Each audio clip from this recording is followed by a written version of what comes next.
गगन में लिख रहा सूरज नया कोई फसाना है।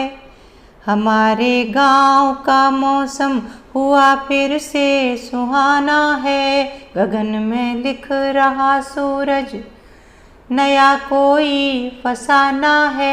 हमारे गांव का मौसम हुआ फिर से सुहाना है। कहीं बादल कहीं बिजली कहीं बरसात की रिमझिम। कहीं बादल कहीं बिजली कहीं बरसात की रिमझिम। धरा की गोद में जैसे धरा की गोद में जैसे फुहारों का ठिकाना है। धरा की गोद में जैसे फुहारों का ठिकाना है। नमस्कार मित्रों, मैं ममता वाजपेयी भोपाल से मेरी हरी भरी छत पर आपका स्वागत है। लीजिए, मैं फिर हाजिर हूँ नए वीडियो और नई जानकारी के साथ। आप देख रहे हैं इंडियन टेरेस गार्डनिंग आर्ट। आज के वीडियो की विषय के बारे में बताऊं तो बहुत महत्वपूर्ण विषय है कि हार्वेस्टिंग के बाद हम बागबानी की या बगीचे की कैसे केयर करें। आप देख रहे हैं पिछले दिनों में मैंने बहुत सारे वीडियो डाले हार्वेस्टिंग के। तो हार्वेस्टिंग सबको अच्छी लगती है, लेकिन उसके बाद बहुत सारे कमेंट ये आते हैं कि हमारी बेल में 1 लौकी लगी या 2 लौकी लगी और उसके बाद फ्रूटिंग बंद हो गई। तो वो इसीलिए होता है कि आफ्टर हार्वेस्टिंग क्या केयर की जाए, ये बहुत ज़रूरी है जानना। जब भी कोई एक पौधा फल देता है तब वो अपनी पूरी एनर्जी उस फल को बनाने में ख़त्म कर देता है, और हम उसे अगर समय से हार्वेस्ट नहीं करते तो पौधे पर एक्स्ट्रा लोड पड़ता है। तो हमें हार्वेस्ट करना भी ज़रूरी है, जल्दी और समय से हार्वेस्टिंग करना भी ज़रूरी है। तो जैसे जैसे हम पूरी हार्वेस्टिंग करते जाएं, उस वैसे ही बेल को या पौधे को एक ब्रेक की ज़रूरत महसूस होती है। और हम क्या एक्सपेक्ट करते हैं कि लगातार फ्रूटिंग हमें मिलती रहे। हमें लगता है अभी 2 फल लगे थे, अब नहीं लग रहे हैं। तो ये एक प्रकृति का नियम है, ये आपको मालूम होना चाहिए कि एक बार की फ्रूटिंग के बाद एक लंबा सा गैप होता है, बहुत छोटा भी नहीं।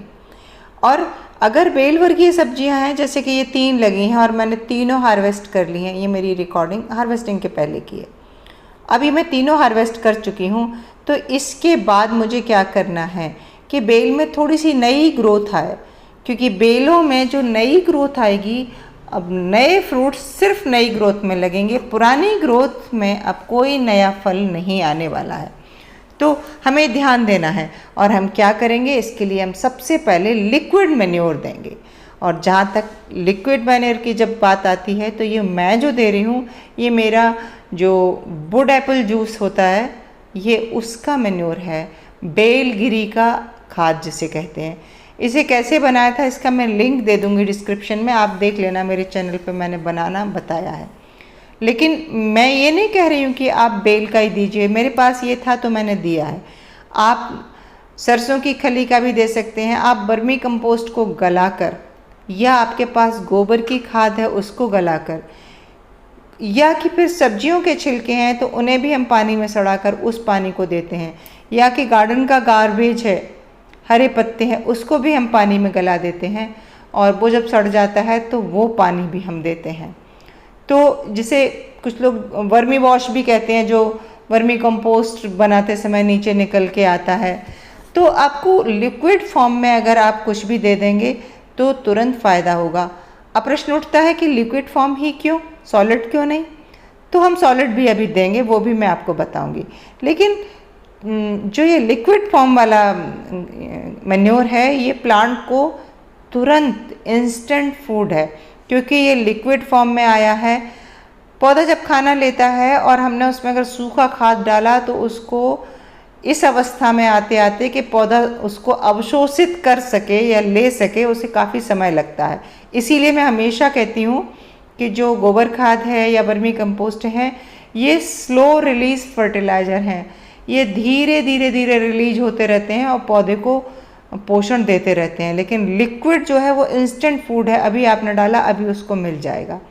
तो आफ्टर हार्वेस्टिंग इंस्टेंट फूड भी दें, लेकिन इसका मतलब ये बिल्कुल नहीं है कि आप फिर सॉलिड फूड नहीं देंगे।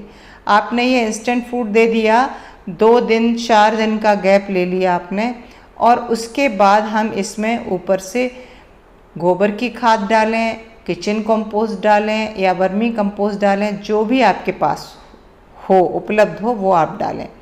यदि हम लिक्विड मैन्योर दे देंगे या उसके बाद हम सॉलिड मैन्योर भी डाल देंगे, तब बेल में निश्चित आगे की ग्रोथ होगी और उस ग्रोथ के बाद फिर नई फ्लावरिंग होगी, फिर नई फ्रूटिंग होगी और इस तरह ये सिलसिला चलता रहेगा।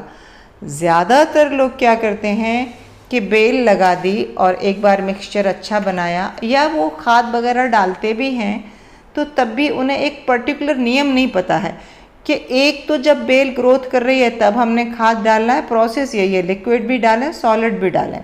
दूसरा, जब छोटा सा फ्रूट बन रहा है तब, लेकिन जब फ्रूट तैयार हो गया उस समय कोई खाद की ज़रूरत नहीं है।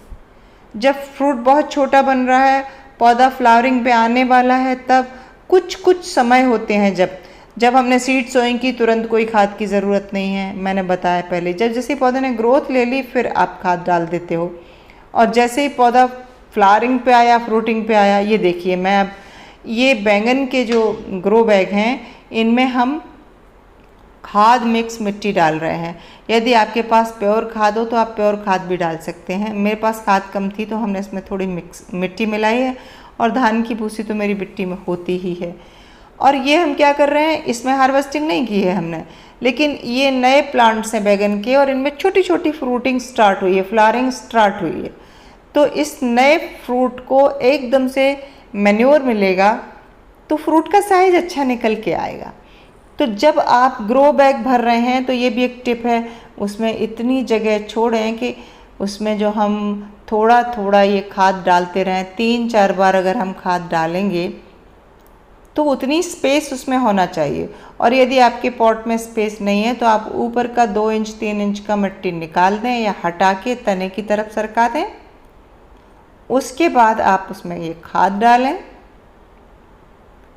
या आपने खाद मिलाकर रेडी पॉटिंग मिक्स तैयार करके रख लिया है तो आप वो थोड़ा सा पॉटिंग मिक्स भी डाल दें। ये केयर आप करके देखेंगे, यानी कि थोड़ा लिक्विड खाद थोड़ा सॉलिड मिला कर डालेंगे, तो आप फिर मुझे अपना अनुभव ज़रूर बताना। आप बस ये करके देखिए। अब ये मेरी वही बेल है जिसमें 3 लौकियाँ लगी थी जो मैंने शुरू में दिखाई थी, और अब ये तीनों हार्वेस्ट हो चुकी हैं।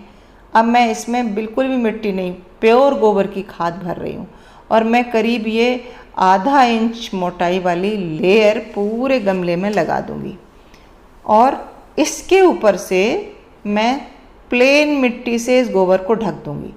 तो नीचे बेल वाले उसमें कंटेनर में ज़्यादा गुड़ाई नहीं करना चाहिए। बेलों का जाल ऊपर रूट्स का जाल गमले के ऊपर रहता है तो वो डैमेज हो सकता है। ये देखिए अब हम मिट्टी से इसको ढक रहे हैं। तो हमने क्या किया कि जितना बड़ा गमला था उसमें हमने स्पेस पहले ही से छोड़ी थी, काफ़ी स्पेस है मेरे गमले में। तो एक मोटी सी लेयर हमने गोबर खाद की मिलाई और उसके ऊपर हमने एक लेयर मिट्टी की डाल दी। तो बस यही प्रक्रिया हमें बीच बीच में दोहराते जाना है। मैं फिर एक बार रिपीट करती हूँ कि जब पौधा ग्रोथ ले रहा है तब हमें लिक्विड मैन्योर सॉलिड मैन्योर डालना है। फिर उसमें जब छोटे छोटे फ्रूट बन रहे हैं तब हमने इसे यही प्रक्रिया दोहराना है, और उसके बाद समय पर हार्वेस्टिंग कर ही लेना है। और आफ्टर हार्वेस्टिंग, यानी कि हार्वेस्टिंग होने के बाद पौधा ब्रेक मांगेगा, अगली फ्रूटिंग के लिए आपको थोड़ा इंतज़ार करना पड़ेगा, सब्र करना पड़ेगा। इस बीच आप उस प्लांट की, चाहे वो बैंगन का हो, टमाटर का हो, भिंडी हो, कोई भी पौधा हो या बेल वर्गीय हो, कुछ भी हो, आपको उसकी सेहत का विशेष ध्यान रखना है। और जो भी लिक्विड मैन्योर आपके पास हो, जो भी सॉलिड मैन्योर हो, सब तरह के मैन्योर कलेक्ट करके रखें और इसमें डालें। तो उम्मीद है वीडियो अच्छा लगा होगा। कैसा लगा वीडियो कमेंट करके बताएं। मिलते हैं अगले वीडियो में नई जानकारी के साथ। नमस्कार।